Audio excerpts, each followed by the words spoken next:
Thursday, everyone. This is Julie HR, and I'm super excited to announce the new hire employee success profile form. It's ideal for managers to use with their new employees during the onboarding process.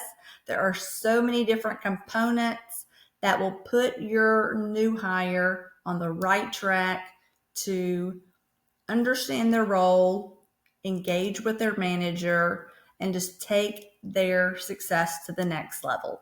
So let's take a look at the ad first of all. This is what's on my Etsy page. So I'm just going to click through it. Easy breezy to fill out.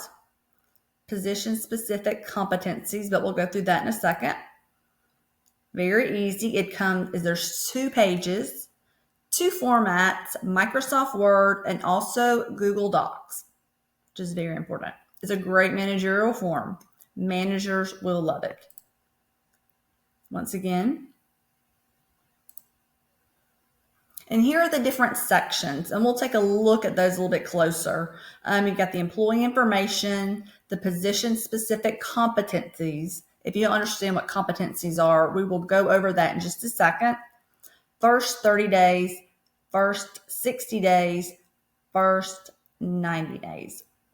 And what you'll see is, what does success look like? What does success look like the first 60 days? What does success look like after 90 days? What's going to be going on? Who's working with the employee and whatnot?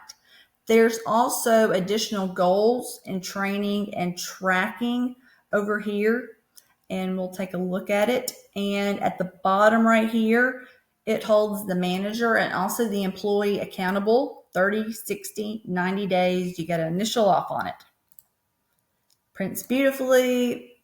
I like to think of it as setting expectations. And number one, if you are onboarding a new hire, setting expectations at the beginning is key. The employee understands what's expected of them, and the manager has made an effort to let the employee know what success looks like so that employee can work towards those goals. Easy to read, understand. Okay, perfect. All right. So we're going to look at it. Here it is. As mentioned, easy to type in. Let's put Joe Smith. Let's put accounting manager. And remember, this is so simple. That's bold, but you can always make it not bold. Position specific competencies. Okay, this person's an accounting manager.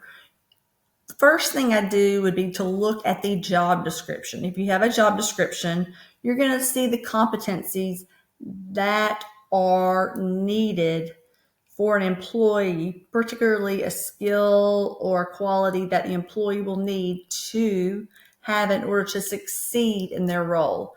So with an accounting manager, I would say, financial reporting.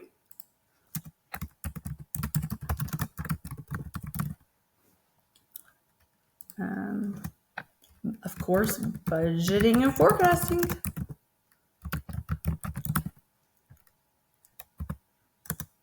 Whoops, sorry about that. Business acumen, but that's pretty general, right? Well, I would say time management, because this person is an accounting manager. They're more than likely over a lot of different other people. They've got to be able to manage their time. And I'd also like to say, I'm going to say research, because number one, I used to be an accountant when I was in my 20s. Research. Great. So those are the competencies that really need to be developed. And those are the ones that need to be focused on as the manager fills this out and shares it with the employee. If there are additional competencies and whatnot, that is totally fine. You can also put business acumen, whatnot, but competencies, they really hold the key. 1, I'll say it, for better hiring.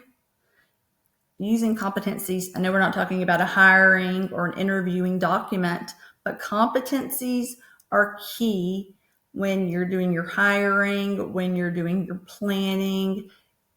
Those are the skills and qualities that these employees need to have. And those are the ones that need to be developed. And the expectation needs to be set for the employee to achieve these. And right here, the manager will fill this out.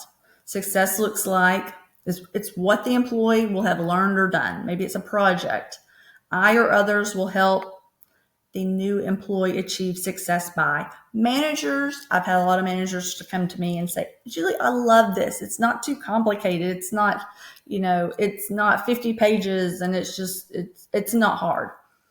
So especially if you're a small business and you're just trying to get your paperwork together and whatnot, this is a great new onboarding form. I'm going to also add some new onboarding forms here shortly in the next couple days, so be on the lookout for that. But I'm moving right along. Additional goals and training. Other goals for the new employee will include the following. I or others will help the employee achieve success by this. Specific training needs or action plans to achieve the goals are the following. I would also encourage you, and I don't know how many of you who are listening to this video are familiar with SMART goals, specific, measurable, attainable, realistic, and timely. The more that you can be specific about the goals, how specific, how measurable, you want to be able to use SMART goals. But if you don't have SMART goals, you know what? This is a great start. It gets the employee engaged, expectations are set, and it also has the manager and the employee working together, and there's also employee engagement. And that is what is key in those first 90 days. So simplistic form, I love it. I created it a long time ago and I wanted to share it with you guys. I'll put it on I'll put the link to it on this YouTube video. As always, subscribe. And I hope everyone has had a great day or will have a great day. I know it's like 1 a.m. right now for me, but I'm a little night bird and I love creating new items for my clients. So I wanted to share this one. So have a great night. And as always, subscribe. Thanks so much.